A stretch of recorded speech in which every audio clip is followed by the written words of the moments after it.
Eh, memang ini luar biasa mengagetkan ya Mas ya.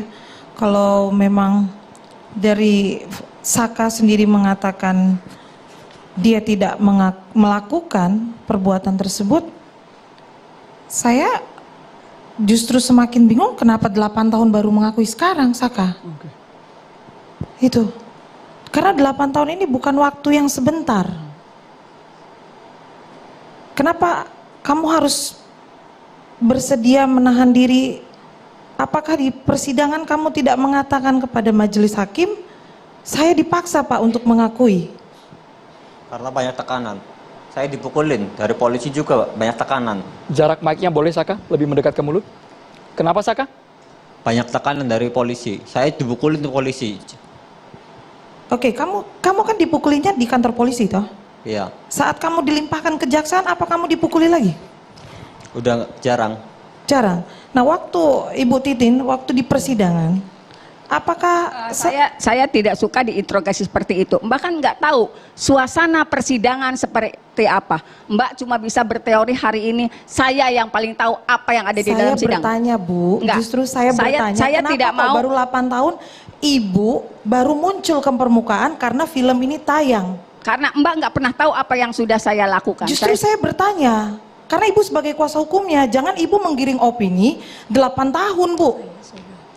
Ini Mbak, institusi Bu. Mas, sejak awal saya menyatakan kalau saya dihadapkan pada pengacara yang tidak tahu ada di dalam sidang, untuk apa saya bicara kayak pepesan kosong? Dia nggak ngerti apa-apa. Apa sih yang terjadi di dalam sidang? Saya sidangan. Mbak paham apa bunyi tuntutan? Mbak paham apa hasil visum? Mbak paham apa hasil otopsi? Nggak usah nantangin saya kayak gitu. Saya yang berada dalam sidang. Saya yang paham apa yang terjadi dalam sidang. Dia yang tahu bagaimana Saka diperlakukan ketika dalam sidang. Sekarang gini, dengar dulu. Dengar. Saya mau ngomong dulu. Atau saya yang keluar. Kita habiskan ke Ibu Titin. Kita habiskan Bu. Kami kasih Anda durasi. Bu Titin, silakan. Fakta yang terungkap di persidangan, bunyi tuntutan itu adalah Saudara Muhammad korban meninggal karena tusukan benda tajam di bagian dada kiri dan pendek, samurai pendek. Fakta yang terungkap di persidangan, kaos yang digunakan korban dan itu berada di kamar jenazah oleh dokter diyakini itu kaos yang digunakan. Dan saya berulang kali nanya, saudara saksi, apakah betul pakaian itu yang digunakan ketika korban pertama kali datang? Ya, betul. Kaos itu dibuka di muka persidangan. Tidak ada tusukan di dada maupun di bawah perut. Kaos itu utuh. Padahal kaos itu sudah dimakamkan, dikubur bersama jenazahnya. Dari hasil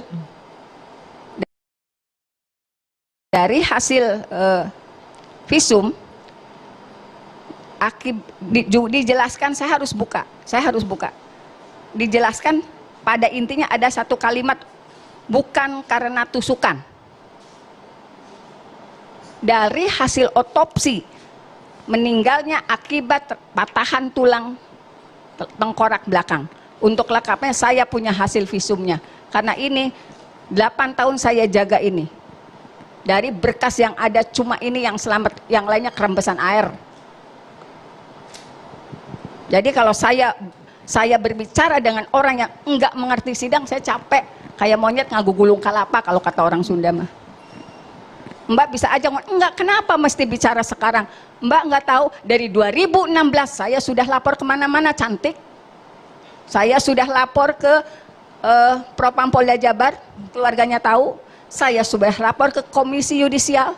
Saya sudah lapor ke Komnas HAM. Dapat apa dari mereka? Saya nggak dapat apa-apa informasinya. Baik, jadi saya tidak mau diberi pertanyaan yang orang nggak ngerti dalam sidang. Paham? Kalau saya misalnya nanya lagi ke saya yang keluar. Lalu saya harus Bu Titin, Bu Putri, ibu-ibu berdua tetap di meja catatan demokrasi. Kita akan berikan porsi yang sama dan juga seimbang. Sekarang kita dengarkan tanggapan dari Ibu Putri tanpa bertanya langsung kepada Ibu Titin. Ibu Putri, ditanggapi Ibu Putri. Iya, jadi begini Mas, memang kami ini kan kuasa hukum baru, iya toh. Jadi kalau kami bertanya wajar dong, betul Pak. Terus saya harus bertanya dengan siapa? Karena Anda kuasa hukumnya. Kalau saya tanya sama Bapak, ya nggak mungkin Bapak bisa jawab karena Bapak pun tidak bersidang. Kan Ibu lucu, saya bertanya, Ibu kan bilang sudah mengadu ke sana ke sini, berarti kan tidak ada hasil. Berarti ini fakta persidangan itu terbukti. Kalau Ibu mengatakan Anda tidak tahu bersidang, ya saya memang tidak bersidang saat itu. Bagaimana saya bisa tahu? Saya ini menanyakan sama Ibu, setelah Ibu tidak berhasil mengadu ke sana ke sini, apa yang Ibu lakukan? Sekarang kan muncul film Vina baru blow up lagi. Lah Ibu sekarang baru keluar dengan Saka. Ceritain Mbak, 2016-2017 dokumen saya mengenai salah tangkapnya Saka sudah keluar. Sudah keluar. Saya harus ngomong human interest Mas. Setelah film itu turun, demi Allah teman saya di Cirebon semua telepon saya. Mbak Titin gini-gini nih. Mereka sebetulnya terjadi. Wartawan Cirebon tahu apa yang terjadi. Kemarin setelah Saka bongkar, demi Allah demi Rasulullah, salah satu wartawan nangis. Mbak Titin maaf, dulu kami nggak dengar apa yang Mbak Titin ngomong. Dosa saya 8 tahun dibiarkan seperti ini. Dari situ juga saya mendapat informasi. Dulu ada wartawan dari Jakarta disuruh ke Cirebon tapi pulang lagi. Karena? Ya saya nggak ngerti, kan mereka yang tahu Mas. Baik. Untuk peliputan ini. Karena yang dihembuskan waktu itu kan geng motor tahun 2016-2017. Jadi blow up-nya tuh seolah-olah ada kekejaman yang luar biasa dari para pelaku ini. Fakta yang terjadi di persidangan, menurut Liga Akbar, itu teman dekatnya Eki. Pukul 21.15 dia masih bersama Eki dan Vina. Dia melewati jalan perjuangan. Dia menjelaskan secara rinci pakaian yang digunakan oleh Vina. Kaos bertuliskan ekstasi. Itu ada di berita acara pemeriksaan. Saya yang punya ini.